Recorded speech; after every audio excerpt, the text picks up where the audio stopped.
កូនត្រូវកុំក្រោតខឹងជាមួយនឹងមនុស្សដែលធ្វើមិនល្អឲ្យសោះតាមពិតគេនោះក៏ចង់ល្អដែរគ្រាន់តែគេមិនបានយល់ច្បាស់ថាអ្វីជាសេចក្តីល្អអ្វី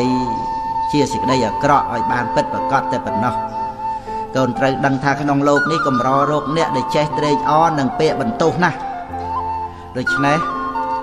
កូនកុំចូលចិត្តបន្ទោសអ្នកដទៃឡើយយ៉ាងទៀតបើកូនចង់តេះដៀលអ្នកណាកូនត្រូវសម្លឹងមើលខ្លួនឯងជាមុនកុំឲ្យគេស្ដីបកត្រឡប់មកវិញមាសប្រាក់ដែលកូនមានបើចាយណាស់រឹតតែអស់ចំណែកចំណេះវិជ្ជាវិញនោះរឹតតែប្រើរឹតតែចម្រើនកូនចូលចាំទុកថាមាសប្រាក់ជារបស់ក្រៅខ្លួនមេត្តាបិតាសប្បាយចិត្តព្រោះកូនចេះស្រឡាញ់គ្នារវាងបងប្អូនកូនចូលធ្វើអ្វីគ្រប់យ៉ាងដោយសុចរិតកាលបើសុចរិតកូនក៏មានចិត្តស្អាតតែបើកូនប្រព្រឹត្តទុច្ចរិតវិញចិត្តរមែងសៅហ្មងទ្រព្យសម្បត្តិមិនមែនជារបស់ចាំបាច់ក្នុងការដែលឪពុកម្ដាយត្រូវប្រគល់ឲ្យកូននោះទេចំណេះដឹងនឹងការប្រព្រឹត្តល្អតែប៉ុណ្ណោះដែលគួរជាទីបំផុតក្នុងការដែលម៉ែឪត្រូវប្រគល់ឲ្យដល់កូនសម្លាញ់ចំបំផុតនៃសេចក្តីលោភលន់មិនចេះគ្រប់គ្រាន់គឺសេចក្តីទុក្ខអ្នកដែលមិនធ្លាប់ឲ្យអភ័យដល់អ្នកដទៃគឺជាអ្នកដែលទន់ខ្សោយដោយគុណធម៌ការឲ្យអភ័យដល់សត្រូវបានគឺជាការសាងមិត្តរមែងរុងរឿងដូចជាព្រះមហោសថបើអ្នកដទៃបោកបញ្ឆោតយើងអាចដឹងបានដោយងាយនិងដោះស្រាយបានដោយងាយផងដែរតែបើកូនបោកបញ្ឆោតខ្លួនឯងវិញ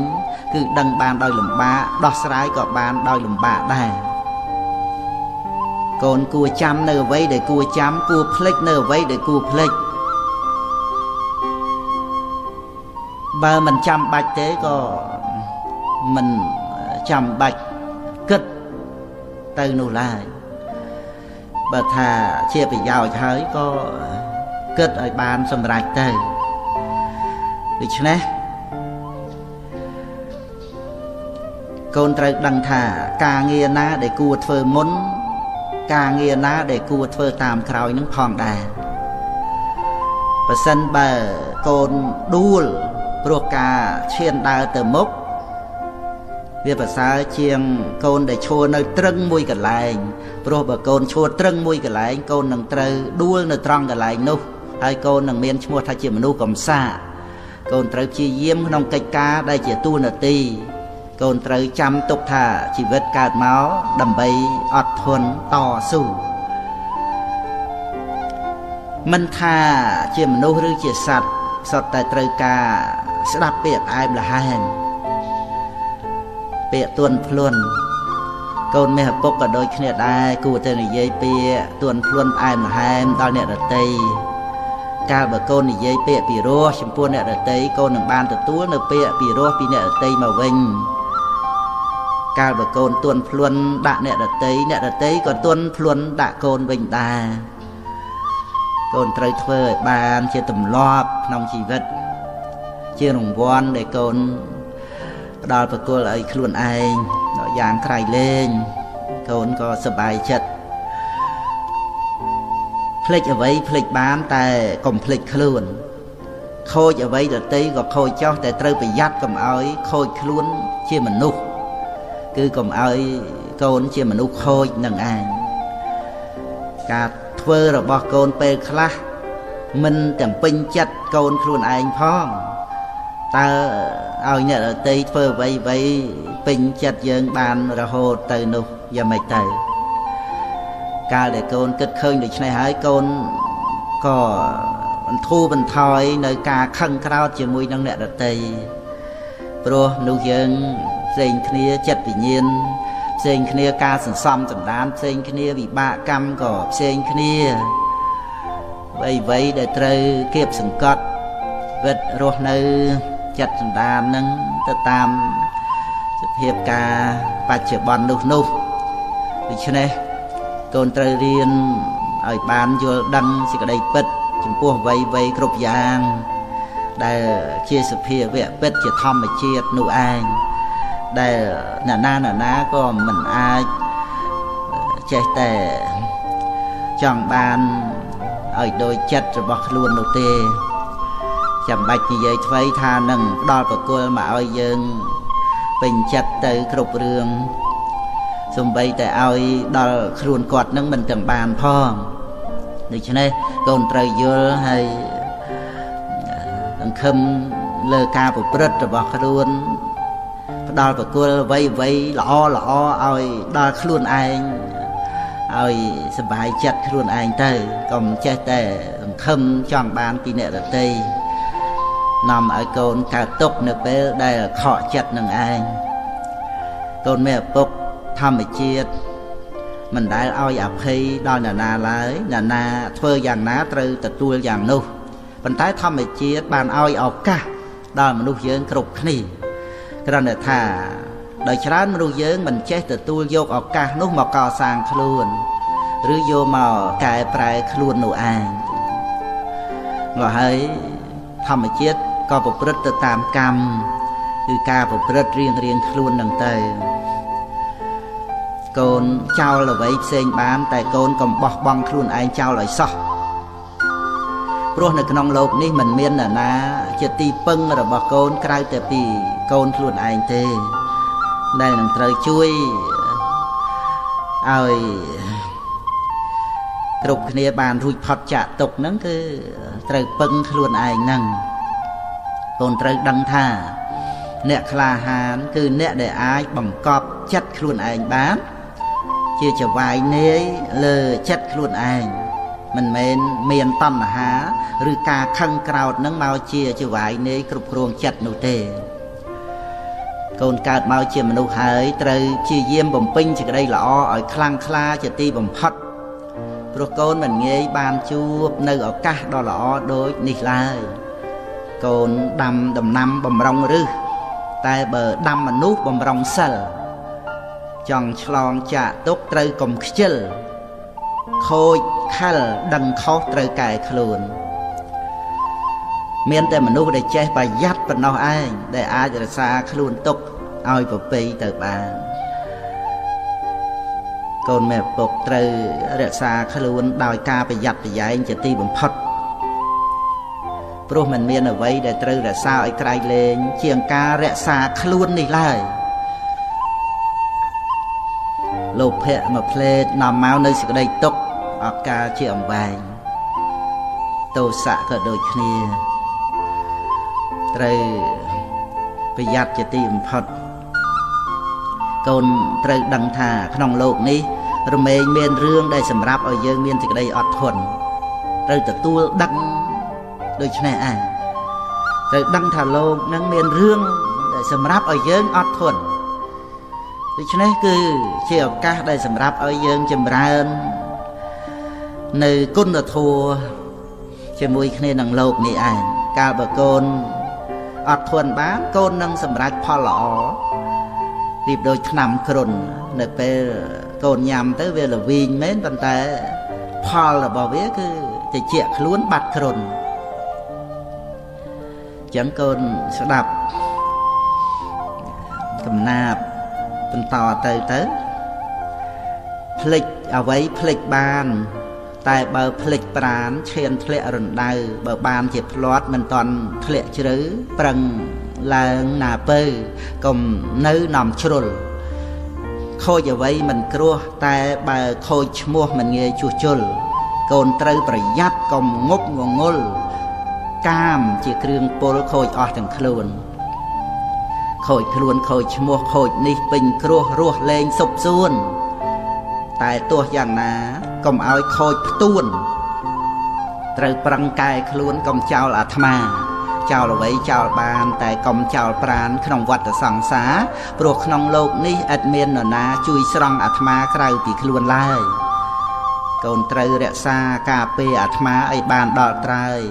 ដោយការប្រយ័ត្ននិងមិនកន្តើយប្រយ័ត្ននឹងហើយជាព្រះក្នុងខ្លួនប្រយ័ត្នជាម្ដាយញ៉ាំងគុណទាំងឡាយឲ្យកើតមកមួនអត់ធន់ជាឪ រក្សាគ្រងស្ងួនគុណធម៌ក្នុងខ្លួនដោយខែខាងខ្នើតខន្តីជាថ្នាំលេបជាប្រចាំរសជាតិល្វីងឆើតលំបាកទ្រាំណាស់លុះដល់ផលកើតរសជាតិល្វីងឆើតមានគុណកប់អបុរាណបានពោលថាចៅលួចប្លន់ទ្រព្យសម្បត្តិមិនស្មើនឹងភ្លើងឆេះផ្ទះភ្លើងឆេះផ្ទះមិនស្មើនឹងចាញ់លបែងភ្នល់ចាញ់លបែងភ្នល់មិនស្មើនឹងជាប់គ្រឿងញៀនចៅប្លន់នៅសល់ផ្ទះអស់ប្រាក់មាសមិនជាអ្វីឆេះផ្ទះនៅសល់ដីអត់បាយឆីដីលក់បានចាញ់លបែងនៅជីវិតបើចេះគិត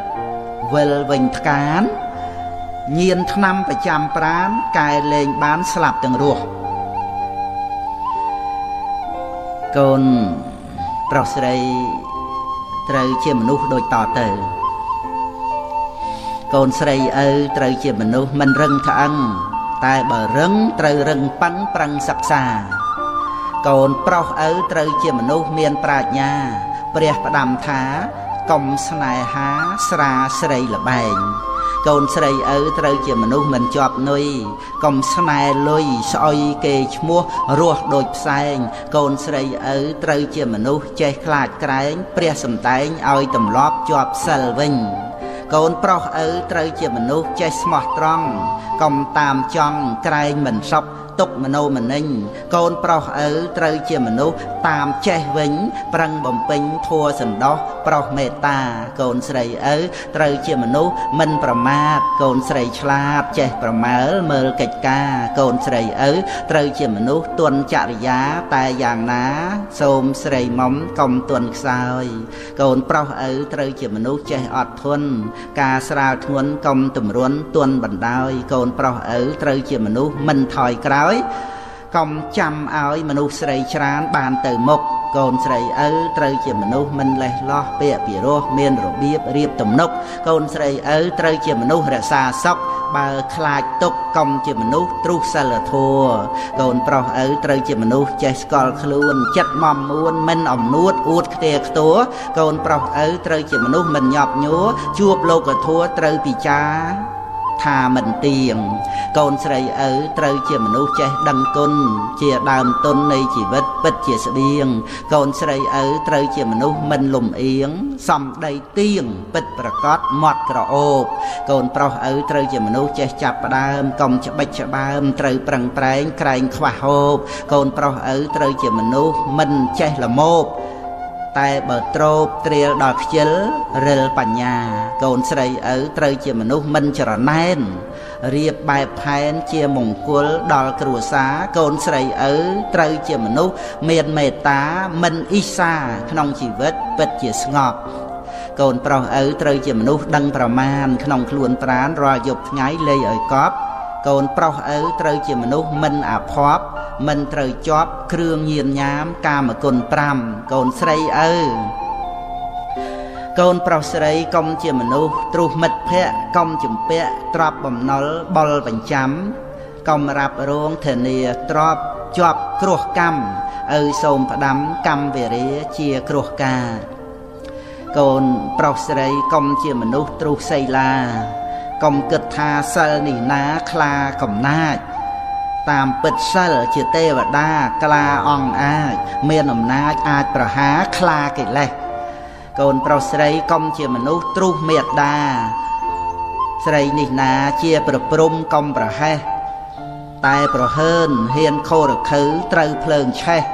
ជាតិអ្នកចេះត្រេះរិះដឹងប្រឹងបូជាកូនប្រុសស្រីកុំជាមនុស្សទ្រុសបៃតាត្រូវដឹងថាប្រុសនេះណាជាព្រំមេបានសុខហើយក្នុងជំរំព្រំវិហារត្រូវមនីមនីភ្ងារលឹកនឹកតបគុណកូនប្រុសស្រីកុំជាមនុស្សទ្រុសប្រពុតត្រូវលំអត់កាយវាចាប្រាថ្នាបន់កូនមានទានសិលភាវនាជាដើមទុនផុតទេរុនចាអបាយឆ្ងាយពីទុក្ខកូនប្រុសស្រីកុំជាមនុស្សទ្រុសព្រះធម៌កុំជាប់ជួរនៃកាមគុណសុនក្នុងគុកប្រឹងដើរតាមស្នាមព្រះបាទព្រះជន់ទុក កុំសម្រាប់ធ្វើដំណើរដើរផ្លូវមីកូនប្រុសស្រីកុំជាមនុស្សទ្រុសព្រះសង្ឃត្រូវនឹកត្រង់អង្គសាវកព្រះភគវីទ្រង់សាសនាព្រះចិនស្រីល្បីខ្ទរខ្ទាក្រងធម្មាជាបៃដកវិសុអៈកូនមាសឪពុកទាំងឡាយហើយព្រះធម៌មានហើយកុំធ្វើខ្វាក់ប្រឹងអានប្រឹងគិតឲ្យប្រចាក់ខណៈដ៏ល្អកុំកន្លងថ្ងៃ15កើតខែពិសាខជាថ្ងៃសម្រាកធ្វើបុណ្យឆ្លងព្រះពុទ្ធទ្រង់កើតជាចម្បងចម្លងសត្វលោកផុតភព3ថ្ងៃ15កើតខែអាសាឍកូនឪត្រូវឆ្លាតយល់សេចក្តីថ្ងៃនេះជាថ្ងៃព្រះចិនស្រីចាប់ផ្ដើមពោលស្ដីត្រាស់ទេសនាជាថ្ងៃកំណើតនៃព្រះធម៌ស្ដាប់ហើយតាំងគួរដល់ថ្លៃថ្លាដល់ពេលប្រសូតបានសោតតាផុតចាកទុក្ខាក្នុងអាបាយថ្ងៃដែលព្រះសង្ឃមានកំណើតថ្ងៃ15កើតមិនមែនឆ្ងាយគឺថ្ងៃតែមួយដែលធម្មកាយចាប់ផ្ដើមផ្សព្វផ្សាយដោយព្រះពុទ្ធព្រះធម៌និងព្រះសង្ឃកូនត្រូវអោនអង្គយ៉ាងលំអិតគោរពបូជាដោយមោះមុតប្រសើរបំផុតត្រង់ចិត្តស្អាតថ្ងៃ15កើតមគ្គបូជាអង្គព្រះភគវាទ្រង់ឱវាទប្រាប់បេះដូងធัวក្នុងសន្និបាតគឺជាឱវាទបាតិមោក្ខពិសាអាសាទមគ្គបូជាកូនឪគ្រប់គ្នាប្រញាប់ក្រោកទៅវត្តស្ដាប់ធัวបាតិមោក្ខកុំឲ្យចាញ់បោកមេក្នុងខ្លួនរៀបចំភ្ញីផ្កាគ្រឿងបូជាសំពះវន្តាឲ្យសុបសួនធ្វើទានកាន់សិលឲ្យខ្ជាប់ខ្ជួនគំនុំគុំគួនកំបីមានកូនមេឪពុកសម្បត្តិអវាទកាត់ថ្លៃមិនបានឡើយទ្រព្យសម្បត្តិមួយយ៉ាងដែលឪពុកម្ដាយប្រគល់ឲ្យកូនគឺអប់រំទូលមានព្រានប្រដៅដែលជាការបណ្ដោះបណ្ដាលនៅឧបនិស្ស័យល្អឲ្យកើតមានក្នុងខ្លួនរបស់កូនការអប់រំទូលមានជាសម្បត្តិមហាសាលមិនមានថ្ងៃដែលនឹងត្រូវចាយអស់ឡើយឲ្យតែកូនចេះនឹករលឹកដល់ពាក្យទូលមានទាំងអស់នេះហើយមានការប្រព្រឹត្តតាមដោយត្រឹមត្រូវទ្រព្យសម្បត្តិមាសប្រាក់មិនអាចយកទៅទិញនៅសេចក្តីល្អយកមកដាក់ខ្លួនកូនបានឡើយប៉ុន្តែសេចក្តីល្អដែលកើតមាននៅក្នុងខ្លួនរបស់កូនគឺព្រោះអាស្រ័យការអប់រំការបង្វឹកបង្ហាត់និងការបង្ហាញប្រាប់ដោយសេចក្តីស្រឡាញ់និងដោយសេចក្តីព្យាយាមរបស់មាតាបិតាដែលជាគ្រូដើមមុនគេបង្អស់របស់កូននឹងឯងកាលបើកូនមានឪពុកបានយល់ដឹងដល់ការអប់រំថាជាសម្បត្តិដ៏ប្រសើរក្រៃលែងហើយនោះកូនត្រូវមានចិត្តរីករាយជានិច្ចក្នុងការទទួលយកនៅពាក្យទូមានព្រានប្រដៅទាំងឡាយកូនត្រូវចាំទុកថាសម្បត្តិគឺការអប់រំទូលមាននឹងមានប្រយោជន៍ដល់កូនទៅបាននោះវាអាស្រ័យនៅលើការដែលកូនខ្លួនឯងជាអ្នកបដិបត្តិឪពុកម្ដាយបំពេញតួនាទីជាគ្រូដោយមិននឹករំពឹងរកតម្លៃនៃការតបស្នងអ្វីឡើយទោះបីមានសេចក្តីលំបាកយ៉ាងណាក៏ដោយក៏ម៉ែឪនៅតែមានការប្រឹងប្រែងជាយាមជានិច្ចទាំងអស់នេះព្រោះមកអំពីការទូន្មានរបស់ឪពុកម្ដាយបានហូរចេញពីកៅអៅបេះដូងដ៏ស្មោះដែលពោពេញទៅដោយទឹកចិត្តមេត្តាសេចក្តីស្រឡាញ់និងអាណិតអាសូរបំណងឲ្យកូនបានសេចក្តីសុខទឹកចិត្តរបស់ពុកម្ដាយដែលស្រោចស្រពដណ្ដប់លើកូនដោយអំណាចនៃព្រហ្មវិហារគឺស្រទន់ដូចជាមេឃស្រទុំទ្រព្យវិជាជាកំណប់ទ្រព្យប្រពៃកូនឆ្លាតវៃលៃយកទ្រព្យកប់ក្នុងខ្លួនស្មើម៉ែឪនៅជាមួយជួយថែធួនចិត្តមមមួនពួនផុតគ្រោះរស់សេរីទ្រព្យចំណេះចេះគ្រប់យ៉ាងសាងប្រយោជន៍មិនហិនហើយដូចជាទ្រព្យកប់ក្នុងដីទ្រព្យចំណេះចេះភ្លឺប្រងយោងប្រុសស្រីចូលគ្មៀតថ្មី3ត្រកងត្រង់យកចេះបុព្វាចារសាស្តាដើមឆ្នើមពិសិដ្ឋនៅគៀកកិតចិត្តតេតិនមិនប្រហែសបង្ហាត់កូនស្ងួនពិសីស្ដីឲ្យចេះផ្ដល់ចំណេះសម្លេះខ្លៅដៅរកកោះមេដាបិតាជាគ្រូអាចារ្យដំបងបង្អស់បង្ហាត់បង្ហាញដោយចិត្តស្ម័គ្រស្មោះឲ្យចេះបៅដោះបានរស់ដល់ធំបង្រៀនគ្រប់មុខជុះនោមហូបចុកពុកម៉ែចៅអ៊ំម៉ែឪប្រឹងណាស់រាប់ខ្លួនជាខ្ញុំជួយឲ្យកូនធំនាំកូនរកត្រើយបង្ហាត់មេរយាទប្រាប់ឲ្យស្គាល់ញាតយកគុណជាខ្នើយសុចរិតជាមុងស្មោះត្រង់បក់លហើយការមិនកន្តើយយកជាកន្ទេលបង្ហាត់សម្ដី ឲ្យកូនប្រុសស្រីនិយាយដឹងពេលប្រដៅឲ្យក្រោកកុំនៅដេកត្រេលងូតទឹកដោះក្អែលម៉ែប្រាប់ទាំងអស់ប្រាប់ឲ្យកូនធ្វើល្អស្លៀកពាក់សគឺចិត្តស្មោះប្រដៅឥតមានខ្ចោះដូចគេច្រោះយកទឹកថ្លាអប់រំក្រើនរំលឹកទោះល្ងាចព្រឹកឪទេសនាប្រាប់ឲ្យកូនឧស្សាហ៍ធ្វើកិច្ចការជាកល្យានសុចរិតថ្លៃជាងពេជ្រកុំបំភ្លេចចោលខ្លួនប្រាណមនុស្សថ្លៃពុនប្រមាណកុំចោលប្រាណដូរយកប្រាក់ចោលប្រាណស្មើលក់ខ្លួនឪពោលផ្ទួនឲ្យប្រចាក់មនុស្សយើងថ្លៃជាងប្រាក់ត្រូវទុកដាក់ខ្លួនឲ្យល្អសុចរិតត្រឹមត្រូវនៅក្នុងខ្លួនជាទីជ្រកគួនសត្វនិកមរតកម៉ែឪពន្លឺសត្រាច់ចរតាមចិត្តជាប់រហូតត្រាប់ដែលសំខាន់គឺអវាទអប់រំឲ្យឆ្លាតចិត្តកូនស្លូតមរតកអស្ចារ្យធัวត្រៃកោតកុំឲ្យរបូតពីខ្លួនឡើយសច្ចៈខន្តីកតញ្ញូធัวបីជាគ្រូថែកូនហើយកូនមេឪពុកនឹងសះស្បើយជារោគដល់ត្រើយផុតទុក្ខាចិត្តល្អក្រណាស់មិនអាចយកមាសប្រាក់ទៅរកទិញនៅផ្សារប៉ុន្តែចិត្តល្អកើតដោយសារមេត្តាបិតាព្រានបដៅព្រោះហេតុដូច្នេះកូនមាសឆ្អិនកូនគិតឲ្យប៉ិនកុំឲ្យឆៅអវាទនឹងប្រាក់ណាឆោមឆ្លៅតើកូនសំដៅមួយណាជាងបាណាំងអករណੰងសុខੰងវសាឬប្រាំងព្រះពុទ្ធទ្រង់យាងត្រាស់ប្រាប់ថាបាបត្រូវជៀសវាងនោះទៅមិនខ្វៀងពីសេចក្តីសុខសុខោបញ្ញសឧច្ចយោកូនកុំធ្វើចោលហើយកុំសំកប់ត្រូវសន្សំបុណ្យទៅកូនបានសុខកុំចង់ស្រណប់ព្រោះខ្ជិលឲ្យសោះអព្យាបច្ចហੰងសុខੰងលោកេក្នុងលោកទំនេរពីការឆ្លោះតោះកូនរស់បានសុខគ្រប់គ្នាទាំងអស់ព្រោះគ្មានទំនាស់អស់ការព្យាបាទសុខੰងយាវៈជារាសីឡੰង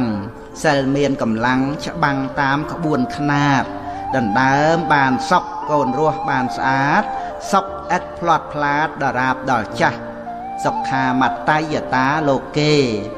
កូនគិតខ្នន់គ្នាកុំឲ្យមានខ្វះប្រណិប័តមេត្តាដោយដឹងគុណច្បាស់បានបន់ច្រើនណាស់សុខសាន្តក្នុងលោកអថោបេតយតាសុខាម្យ៉ាងទៀតកូនណាប្រាថ្នាមានជោគប្រណិប័តបៃតាថ្លៃថ្លាប្រយោគមានផប់បានភោគជារោគជួបសុខសុខាសទ្ធម្មទេសនាវាចាថ្លៃថ្លាកັບឆ្កាស្មាញស្មុកការសម្ដែងធัวនាំមកនៅសុខបំផ្លាញសម្បុកខ្មាំងអវិជ្ជាសុខាសង្ឃសសាមគ្គីក្រុមពួកសង្ឃជីមូលមីរួមគ្នាមិនមានបែកបាក់ចាក់រុកខ្ទោខ្ទានេះហើយគឺជាជំរុំសុខសាន្តចិត្តតាំងគុតតាំងសុខាវហੰងជាយាមដេញខ្មាំងពីចិត្តសន្តានគ្រប់គ្រងស្ងួនចិត្តដោយកម្មកល្យាននាំសុខមកបានខ្សែមសានពេកក្រៃសុខោបញ្ញាបដិលាភោបានលៀបថ្លៃធ្នូជាងកែវចរណៃគឺបានបញ្ញាភ្លឺច្បាស់ជាងថ្ងៃឆ្លងកាត់ភពត្រៃប្រពៃសុខសានសុខោពុទ្ធានអ្នកមកបាតោព្រះពុទ្ធថង្គោពោពេញក្លាហានកសាងបារមីសេរីកើងកានរហូតដល់បានត្រាស់ជាព្រះពុទ្ធគ្រប់អង្គត្រាស់ដឹងក្នុងលោកមានជ័យមានជោគប្រាជ្ញាមោះមុតព្រះអង្គឈ្នះមារនៅពេលពិយុទ្ធដោយសាស្ត្រាវុធមុតគ្មានអ្វីដូចទ្រង់ត្រាស់ដឹងហើយនាំមកនៅសុខបំបែកសម្បុកទិដ្ឋិកំហូចដោយធัวទេសនាភ្លឺថ្លារងរោចសុខគ្មានអ្វីដូចគឺព្រះនិព្វានសុខាសធាបតិដ្ឋិតាកូនស្ដាប់ទេសនាសាស្តាទូលមានបាននៅសទ្ធាក្នុងព្រះទ្រង់ញាណកូនបានជិះយានមានព្រះនាំផ្លូវសទ្ធាតាំងមមក្នុងចិត្តសន្តានកូនពិតជាបានផុតរឿងអាស្រូវជិះយានមានសុខសម្រាប់ឆ្ពោះផ្លូវមេកល្អពេកកើទៅទីផុតស្លាប់សទ្ធាជាទ្របថ្លៃថ្លាបវរជាទ្របត្រាច់ចរជាប់ក្នុងចិត្តស្រាប់មានគូបញ្ញាចាត់ការចំណាប់ដល់ទីផុតស្លាប់ អស់ការស្រេកឃ្លានហើយណាំងធម្មងដែលសេវាយៈទំនាស់កັບចៈរំលោភឆ្លៀនពៀនល្មើសគុណម៉ែឪទ្រុះព្រះទ្រង់ញៀនទ្រុះនៅត្រង់ហ៊ានបំភានសិក្ខាធัวថោកទាំងនេះគឺសែនហីណាំងស៊ីបាយបោកឆ្នាំងខ្មាំងនឹងសាសនាកូនឪមិនត្រូវសែបគប់ឡើយណាបាលីពោលថាអ្នកសេវាយៈធัวថោកមានច្រើនកើតកើនខ្លាំងណាស់ទាំងក្មេងទាំងចាស់ប្រព្រឹត្តឥតអសែបគប់ធัวខ្មៅចាញ់អំណាចប្រាក់ជាប់ខ្នោះចវៈអន្តៈកាមគុណប្រមាទទេអ្នកសង្ឃបសេកូនត្រូវរិះរេគិតទុកជាមុនរៀបចំជីវិតឲ្យផុតទៅរុនបនជាដើមទុនរួចចាកធัวថោកកូនឪមិនត្រូវរស់ដោយប្រមាទកូនខំសង្វាតកុំឲ្យចាញ់បោកតណ្ហាក្នុងចិត្តបង្កើតទុក្ខសោកកូនព្យាយាមក្រោកសម្លឹងធัวពិតបើកូនមិនក្រោកពិតជាលំបាកបញ្ហាឥតស្រាកឆាកលខោនជីវិតកំព្រាទីពឹងក្នុងភពងងឹតមោហៈរូបរិទ្ធពិតជាវង្វេងចូលកូនសម្លាញ់ស្ដាប់តាមឪពុកកូនកុំជាប់គុកនៅក្នុងបទភ្លេងត្រូវចេះស្ដាប់ធัวកុំចេះតែលេងស្រីស្រាកែវពេងជាលបែងគ្រោះថ្នាក់ធัวសែនកំបាំងនៅក្នុងជីវិតរូបពិតនាមពិតល្អិតជាសច្ចៈសត្វលោកល្ងងពិតងងឹតដោយខ្វាក់ឃើញត្រឹមតែប្រាក់ស្ម័គ្រចិត្តធ្វើចោលគិតស្មានបានសពក្នុងអវិជ្ជាយកល្ងងធ្វើគ្នាមានអ្នកដូចតោហ៊ានល្មើសនឹងច្បាប់រាប់ខ្លួនធ្វើចោលសក់ចិត្តជឿហោមិនជឿខ្លួនឯងកូនមេឪពុកកូនស្ដាប់ឲ្យច្បាស់ព្រះពុទ្ធបានត្រាស់ហើយទ្រង់សម្ដែងប្រកាសធัวពិតដោយឥតមានថ្លែងត្រាស់ប្រាប់កន្លែងដែលរួចចាក់ទុកបញ្ញាឆ្លាតឆ្លៀសក្នុងធัวទាំងឡាយសតិក្នុងកាយយកជាប្រមុខកំចាត់ភាពល្ងងទំលាយទ្វាគុករួចផុតពីទុកបានសុខឧត្តមសរុបសេចក្តីដែលឪបានប្រាប់អត្តន័យសាស័ព្ទប្រាប់យកឲ្យចំគឺចង់ឲ្យកូនមានចិត្តតាំងមាំប្រឹងប្រែងខិតខំទទួលឱវាទទទួលធម្មទានមានផលប្រសើរនាំកូនឲ្យដើរក្នុងផ្លូវដែលស្អាតគឺជា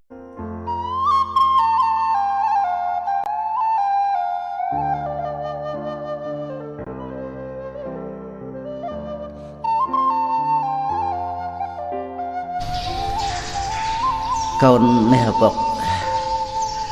កូនត្រូវតែជាមនុស្សល្អដូចតទៅ1ជាកូនដែលល្អរបស់ឪពុកម្ដាយ2ជាសិស្សដែលល្អរបស់គ្រូអាចារ្យជាមិត្តដែលល្អរបស់មិត្តជាប្រជាពលរដ្ឋល្អរបស់ប្រទេសជាតិជាសាវកល្អរបស់ព្រះសម្មាសម្ពុទ្ធចូលកូនមានជីវិតត្រឹមត្រូវនៅក្នុងលោកនេះដោយខំប្រឹងសាងនៅសុចរិតពិតប្រាកដចូលកូនរស់នៅឲ្យបានជាក្តីសង្ឃឹមរបស់មនុស្សទាំងឡាយចូលកូនប្រាថ្នាឲ្យពិភពលោកបានជួបនៅសេចក្តីសុខស្ងប់កូនត្រូវដឹងថាធัวរមែងរក្សាឲ្យយើងមានសេចក្តីសុខតែធัวនឹងមករក្សាយើងមិនបានឡើយបើយើងមិនចូលទៅរកធัวទេនោះប្រៀបដូចជាអាហារនឹងមកឲ្យយើងឆ្អែតមិនបានដោយពិតបើយើងមិនទៅបរិភោគនៅអាហារនោះទេយ៉ាងណាមិញធัวក៏យ៉ាងនោះដែរបើយើងមិនយកមកបប្រតិបត្តិទេធัวក៏ជួយអ្វីយើងមិនបានឡើយដូច្នេះក្នុងការដែលយើងនឹងមាននៅសេចក្តីសុខសេចក្តីចម្រើនទៅបាននោះក៏ព្រោះតែយើងបានបប្រតិបត្តិនៅធัวនឹងឯងធัวជារបស់ចាំបាច់ដល់ក្រៃលែងជាងអាហារក្រៃលែងជាងខ្យល់អាកាសនិងក្រៃលែងជាងអ្វីទាំងអស់ព្រោះធัวធ្វើឲ្យជីវិតយើងមាននៅគុណតម្លៃជីវិតរបស់ឪពុកតាំងពីមានកូនរហូតមកដល់ឥឡូវនេះសេចក្តីប្រាថ្នារបស់ឪពុកដែលមានចំពោះកូនគឺសូមឲ្យកូនមានការចេះដឹងល្អ នឹងមានការប្រព្រឹត្តល្អទ្រព្យសម្បត្តិមិនមែនជារបស់សំខាន់ខ្លាំងណាស់ទេក្នុងការដែលឪពុកម្ដាយចែកឲ្យកូននោះតែការចេះដឹងល្អនិងការប្រព្រឹត្តល្អជាសម្បត្តិសំខាន់ដ៏ក្រៃលែងដែលឪពុកនិងម្ដាយប្រាថ្នាប្រគល់ឲ្យដល់កូនជាទីស្រឡាញ់និងជាទីហួងហែងរហូតមកបើកូនធ្វើតាមពាក្យដែលឪពុកនិងម្ដាយណែនាំផលនឹងកើតបានជាគុណតម្លៃនិងជាសេចក្តីសុខឲ្យដល់កូនរួមទាំងក្រុមគ្រួសារទាំងអ្នកដែលនៅជុំវិញកូនទៀតផងកូនមានឪពុកការចូលរៀនក្នុងសាលាការលេងកីឡាការសម្ដែងសិល្បៈជាដើមទាំងអស់នេះគឺត្រូវមានគ្រូមានការគ្រប់គ្រងមានការបង្វឹកពីខាងដើមមកយ៉ាងណាមិញមនុស្សយើងតាំងពីតូចមករហូតដល់ធំ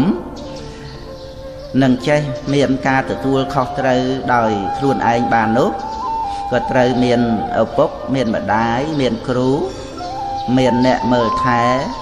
និងមានអ្នកបង្វឹកបង្ហាត់បង្រៀនយ៉ាងនោះដែរកាលបើកូនមានការចេះដឹងល្អមានការប្រព្រឹត្តល្អហើយនោះកូនរមែងមានសេចក្តីសុខក្នុងជីវិតរបស់កូនយ៉ាងពិតប្រាកដឪពុកនិងម្ដាយរបស់កូនមានសេចក្តីសុខណាស់កាលបើបានមើលថែនិងទូលមានអប់រំដល់កូនហើយកូនជាមនុស្សប្រដៅងាយប្រព្រឹត្តល្អចម្រើនទៅដោយគុណនិងមានសីលធម៌ប្រចាំខ្លួនជាប់ជាឧបនិស្ស័យតាមការដែលម៉ែឪទូលមាននោះឪសូមឲ្យពរដល់កូនកូនមានឪពុកកតញ្ញូតាធម៌ជាគុណធម៌ដែលសំខាន់ក្នុងភាពជាមនុស្សនេះណាស់ការដឹងគុណនិងការតបគុណនោះអាចគ្រប់គ្រងរក្សាឲ្យកូនផុតអំពីភាពអាក្រក់ទាំងពួងបានបុគ្គលដែលតបគុណដល់អ្នកដែលមានគុណរមែងមិននិយាយមិនធ្វើនៅអ្វីដែលជាហេតុឲ្យអ្នកមានគុណក្តៅក្រហាយចិត្តឡើយកតញ្ញូតាធម៌មានកម្លាំងដ៏ក្រៃលែង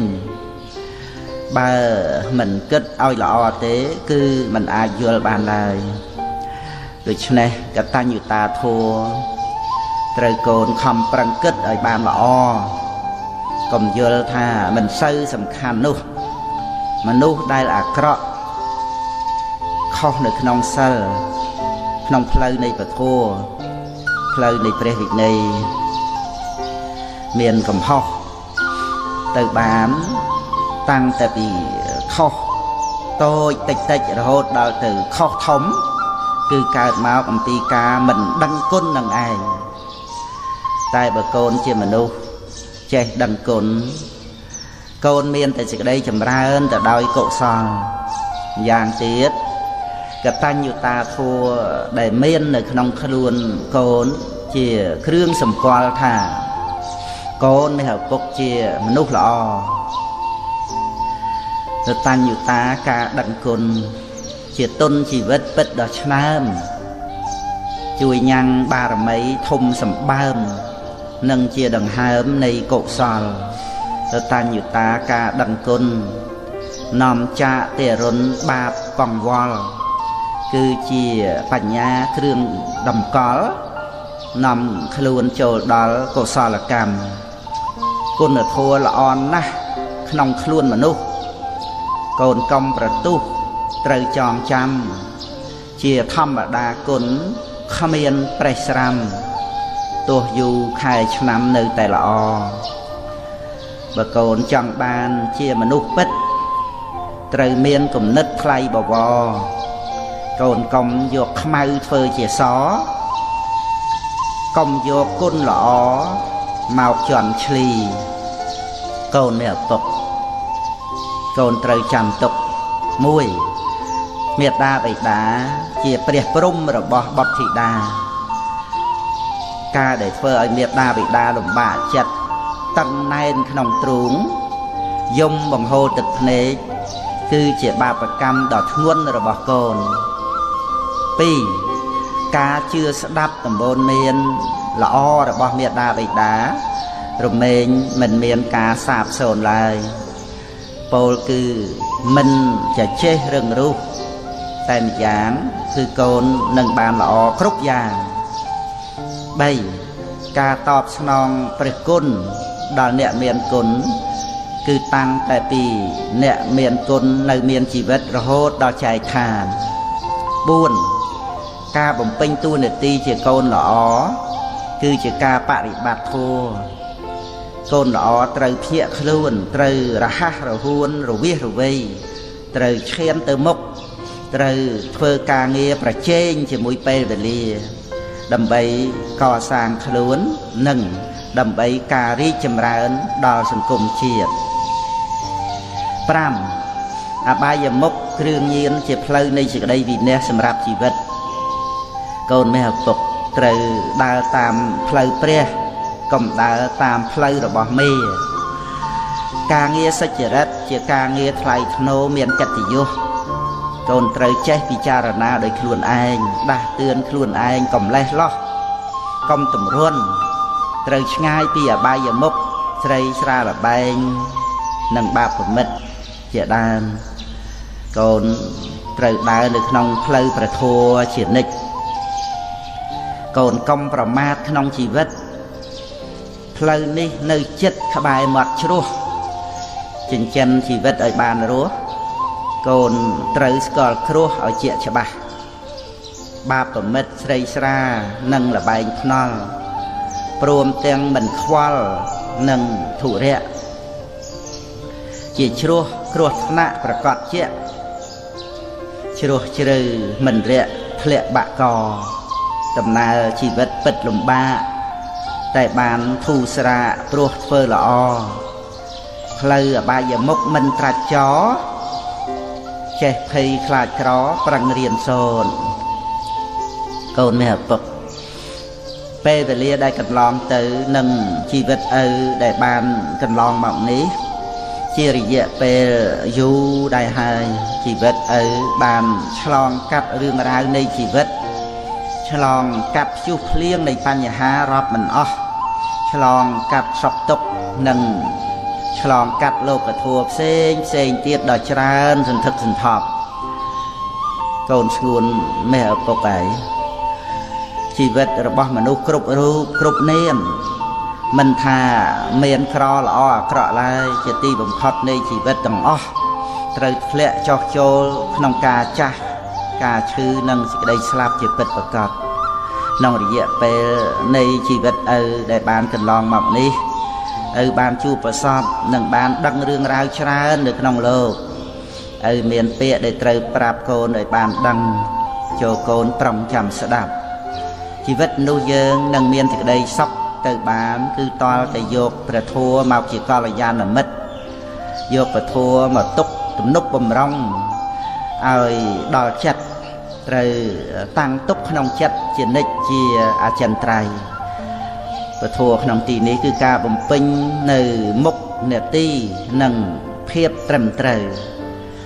ក្នុងពេលខ្លះសេចក្តីទុកក៏បានមកដល់ជីវិតដើម្បីសាកល្បងយើងបើយើងមានសេចក្តីអត់ធន់ច្រើនប៉ុណ្ណាសេចក្តីសម្រេចក៏នឹងមានច្រើនប៉ុណ្ណោះដែរសេចក្តីសម្រេចមានសម្រាប់អ្នកដែលមាននៅសេចក្តីអត់ធន់និងមាននៅសេចក្តីជាយាមសូមឲ្យកូនប្រកាន់នៅគតិមួយថាឧបសគ្គរមែងមកមុននៅសេចក្តីសម្រេចនិងសូមឲ្យកូននឹកជារឿយថាសេចក្តីសុខឬសេចក្តីទុក្ខកើតឡើងពីការធ្វើរបស់យើងទាំងអស់ឪពុកសូមឲ្យកូនធ្វើតែអំពើល្អដល់ពេលចិត្តស្លាប់ចិត្តរបស់កូនមិនមានទុក្ខមិនមានសេចក្តីសៅហ្មងឡើយព្រោះការគិតរបស់មនុស្សចិត្តស្លាប់កាលបើបាបច្រើនការគិតក៏នាំមកនៅសេចក្តីក្តៅក្រហាយដុតរលចិត្តតែបើធ្វើល្អច្រើនការគិតក៏នាំយកសេចក្តីរីករាយមកប្រោះព្រំឲ្យចិត្តត្បិតឃើញនៅអំពើដ៏បរិសុទ្ធរបស់ខ្លួនអ្នកធ្វើល្អ รស់នៅក៏បានល្អស្លាប់ទៅក៏បានល្អមិនមានអ្វីដែលត្រូវកង្វល់ឡើយដើម្បីបានសុខក្នុងជីវិតត្រូវតែមានមិត្តឲ្យបានល្អនិងមានគំនិតថ្លៃបវរសន្សំធัวសសាងជំរកជីវិតមានទុកជាធម្មតាប្រៀបដូចជលសាមានរលកប៉ុន្តែបញ្ញាស្រាវជ្រាវរកចាប់យកសុខស្ងប់ត្រឡប់វិញដឹងថាទុកពិតតែចិត្តស្ងប់នេះហើយជាទ្រព្យត្រូវបំពេញទុកកាយតែចិត្តមិនមโนមនិញជីវិតពោពេញដោយស្មារតីវិញ្ញាណមានធัวជាអាហារទៅបានសុខាទាំងប្រុសស្រីសុចរិតធัวសជាចំណីសេរីសួស្តីមានរាល់ឆ្នាំកូនមេឪពុកផ្កាឈើជាទីពេញចិត្តនៃសត្វឃ្មុំយ៉ាងណារបស់ស្អុយទាំងឡាយមានលាមកនិងសាកសពជាដើមក៏ជាទីពេញចិត្តនៃសត្វរុយយ៉ាងនោះដែរបើកូនស្រីសម្លាញ់របស់ឪពុកមានកាយកម្មល្អមានវាចាល្អនិងមានចិត្តល្អរមែងប្រៀបដូចជាផ្កាឈើតែបើកូនមានកាយកម្មមិនល្អវាចាមិនល្អនិងចិត្តមិនល្អទេកូនក៏ប្រៀបបាននឹងរបស់ដែលស្អុយដែរកូនស្រីមេឪពុកក៏បីជ្រើសរើសយកដោយខ្លួនឯងតើកូនត្រូវការឲ្យរុយវារោមឬក៏ត្រូវឲ្យឃ្មុំមកក្រេបបើកូនស្រីត្រូវការឲ្យឃ្មុំមកទុំក្រេបកូនត្រូវបប្រតិបត្តិខ្លួនឲ្យមានកាយកម្មល្អស្អាតវាចាល្អស្អាតនិងចិត្តល្អស្អាតពោលគឺកូនត្រូវជាមនុស្សមានសិលធម៌បើកូនស្រីប្រព្រឹត្តផ្ទុយពីល្អស្អាតកូនត្រូវបានជួបតែជាមួយនឹងរុយដែលនាំមកនៅសេចក្តីសៅមងនិងសេចក្តីវិន័យដល់ខ្លួនកូនជាពិតប្រាកដឃ្មុំក្រេបផ្កាមិនធ្វើឲ្យខូចផ្កាមានតែនាំយកលំអងកេសរទៅធ្វើជាទឹកផ្អែមហើយខ្លួនឯងជាផ្កាសម្រេចបានជាផ្លែញ៉ាំងប្រយោជន៍ក្នុងលោកឲ្យបរិបូរណ៍នៅនឹងខ្លួនសត្វឃ្មុំមិនមានមេរោគមិនមានរបស់ស្មោកគ្រោកមានតែលំអងកេសរផ្កានេះជាឈ្មោះនៃមនុស្សល្អបើកូនជាមនុស្សផ្កាកូននឹងមានមនុស្សល្អមករកកូនញ៉ាំងប្រយោជន៍ឲ្យទូលំទូលាយយ៉ាងទៀតឃ្មុំជាឈ្មោះនៃសេរីសួស្តីឪសូមឲ្យពរដល់កូនស្រីសូមឲ្យកូនស្រីបានទៅជាមនុស្សល្អប្រៀបបីដូចជាផ្កាឈើសូមឲ្យកូនស្រីឪបានឆ្លងរួចពីក្តីសៅមងកុំជាមនុស្សស្អុយឡើយកូនមេឪពុកឃ្មុំចូលចិត្តរបស់ក្រអូបរបស់ផ្អែមជាចំណែកទៅតាមសភាពរបស់ឃ្មុំនោះឯចំណែកសត្វរុយវិញរមែងចូលចិត្តរបស់ស្អុយរបស់រលួយទៅតាមសភាពរបស់រុយកូនប្រុសរបស់ឪបើកូនចូលចិត្តរបស់ដែលមិនល្អគឺខ្សែគប់មនុស្សមិនល្អគិតមិនល្អនិយាយមិនល្អធ្វើមិនល្អនឹងទៅកម្មស្ថានទីដែលមិនល្អហើយកូនក៏ប្រៀបដូចជាសត្វរុយចឹងឯងបើកូនគិតល្អនិយាយល្អធ្វើល្អខ្សែគប់មិត្តល្អនឹងទៅកម្មស្ថានទីដែលល្អកូនក៏ប្រកាសដូចជាឃ្មុំដោយពិតបើកូនប្រុសជាឃ្មុំកូនរមែងបានជួបជាមួយនឹងផ្កាតែបើកូនជារុយវិញកូនរមែងបានជួបតែជាមួយនឹងរបស់ដែលស្អុយរលួយក្នុងផែនពសធានេះផែនដីនេះតាំងពីដើមរហូតមកគ្រប់យ៉ាងជារបស់គូគ្នាមានងងឹតមានភ្លឺមានល្អមានអាក្រក់ប្រសិនបើឲ្យរើសចំពោះរបស់ដែលខ្លួនឯងពេញចិត្តហើយគ្រប់គ្នារមែងប្រាថ្នាតែរបស់ដែលល្អតែតាមពិតសេចក្តីប្រាថ្នានោះគឺតលតែមានការប្រព្រឹត្តឲ្យបានល្អត្រឹមត្រូវទើបអាចសម្រេចទៅបាន ការដើរផ្លូវពោលគឺការប្រព្រឹត្តដើម្បីឲ្យបានទៅដល់សេចក្តីល្អសមតាមបំណងប្រាថ្នាគឺការស្រឡាញ់អ្នកដទៃជាការស្រឡាញ់ដោយសេចក្តីរាប់អានស្រឡាញ់ដោយមេត្តាព្រោះថាការស្រឡាញ់អ្នកដទៃបែបនេះអាចដោះស្រាយនៅបញ្ហាបានដោយចំពោះគឺបញ្ហាបៀតបៀនធ្វើឲ្យលោកនេះមានតែសុខសន្តិភាពមេត្តាជាធัวសាងលោកនិងត្រួតត្រងលោកការស្រឡាញ់អ្នកដទៃដោយធัวមេត្តានឹងកើតឡើងបានឪពុកសូមប្រាប់ដល់កូនដូចតទៅ1សូមឲ្យកូនសម្លឹងមើលអ្នកដទៃថាជាមិត្តរួមកើតរួមចាស់រួមឈឺរួមស្លាប់ជាមួយគ្នាទាំងអស់មិនថា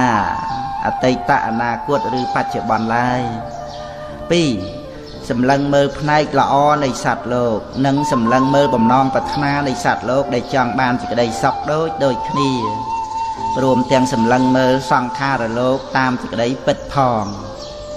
3មានសេចក្តីសន្តោសគឺមានការពេញចិត្តតាមមានតាមបានជាភូមិឋានក្នុងជីវិតមានបានយ៉ាងណាក៏ព្រមល្មមយ៉ាងនោះមិនប្រកាន់ស្អិតព្រោះឃើញដល់ហេតុដែលសមគួរជាមួយផលសូមឲ្យកូនគិតថាមានក៏ល្អមិនមានក៏បានពេញចិត្តចំពោះរបស់ដែលសមគួរគឺរបស់ដែលបានមកដោយសុចរិត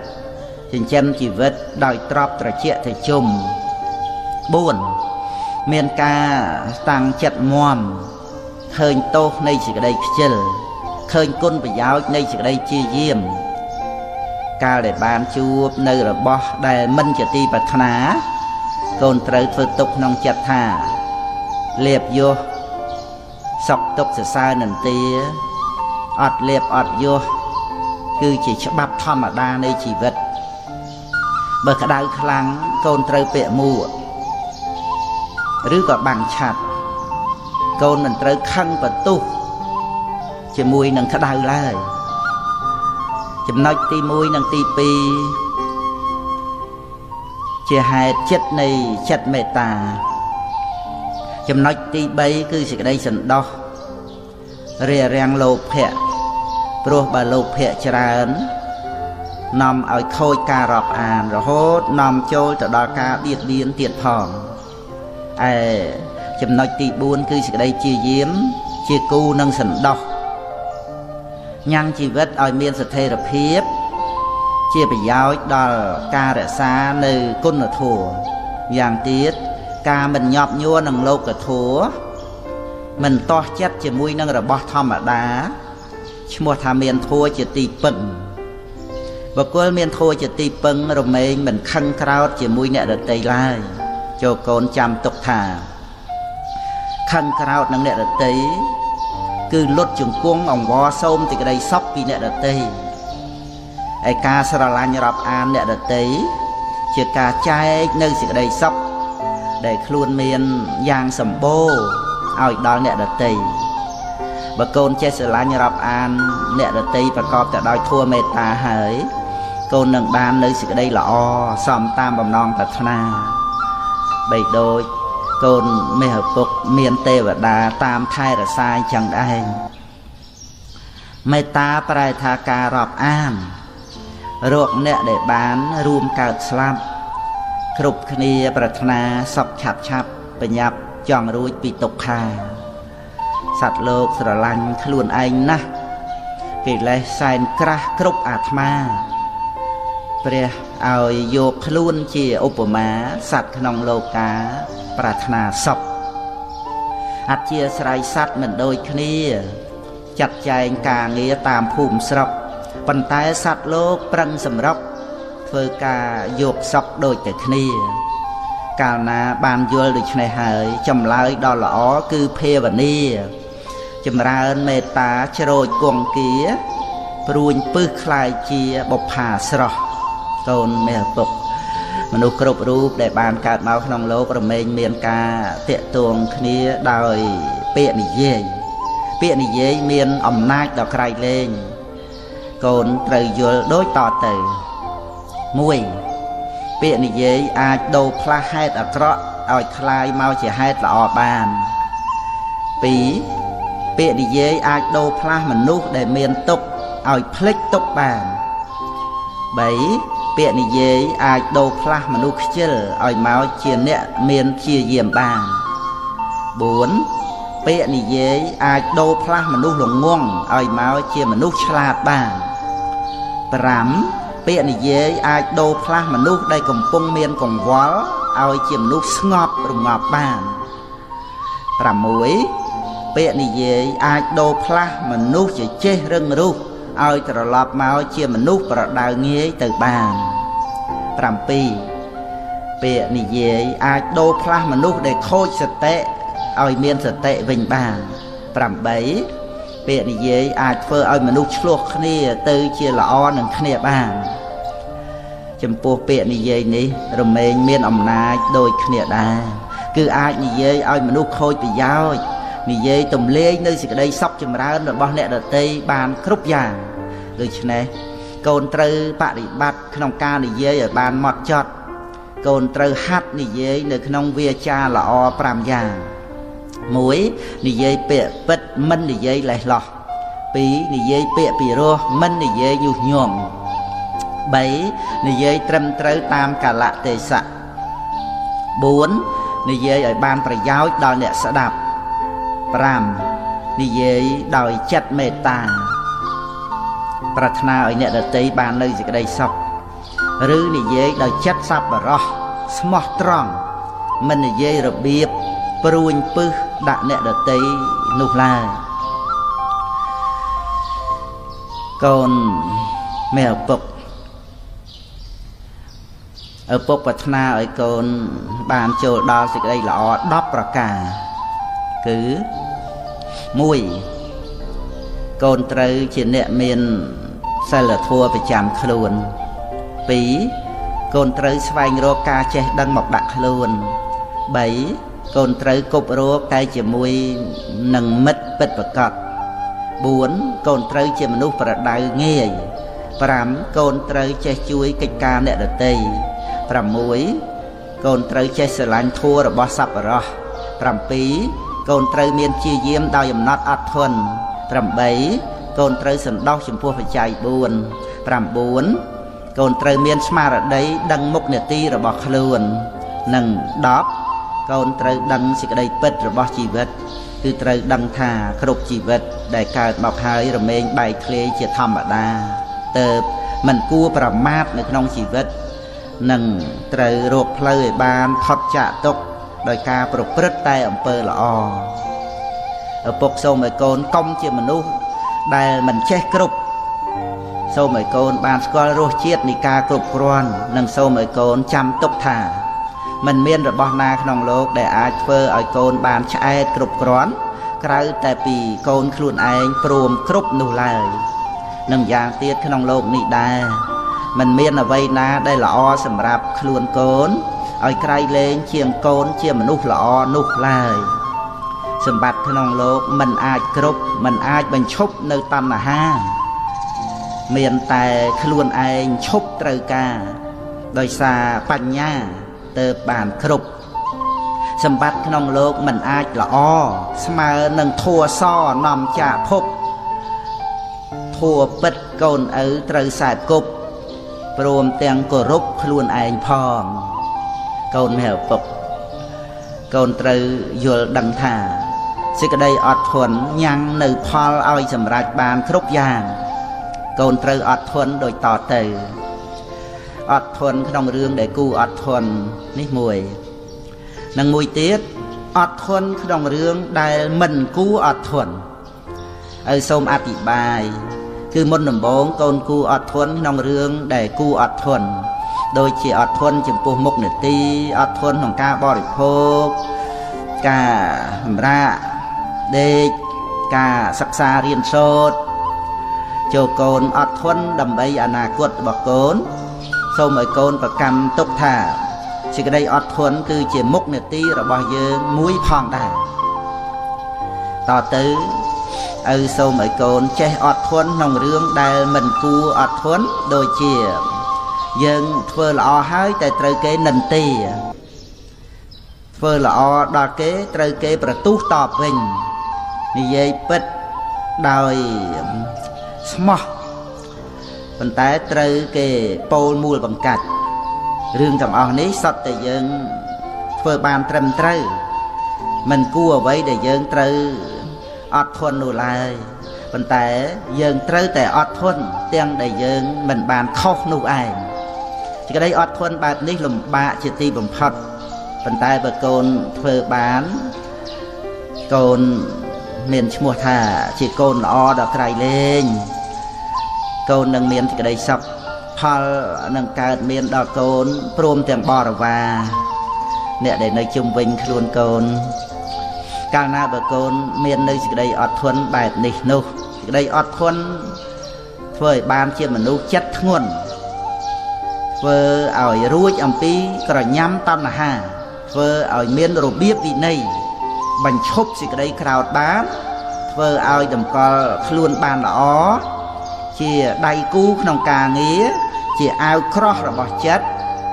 នាំឲ្យមានមិត្តខ្សត់សត្រូវនិងពួងដែល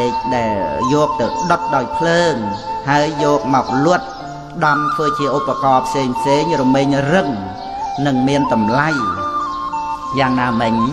មនុស្សដែលអត់ធន់បានល្អគឺជាមនុស្សរឹងប៉ឹងនិងមាននៅគុណតម្លៃក៏យ៉ាងដូច្នោះដែរ